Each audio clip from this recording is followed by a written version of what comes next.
now we'll be talking about decimal number system.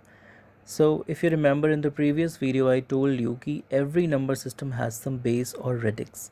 In the decimal number system we have the base 10. Why? Because it contains 0 to 9 symbols, 0 to 9 numbers.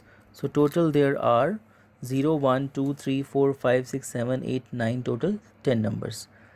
Fine, that's why it has the base 10.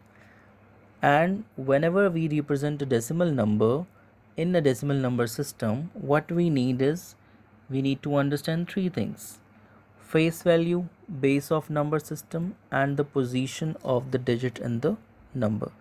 So as you can see in this representation, there is a number 547, and in this 547 you can see that the 7 is on the units place.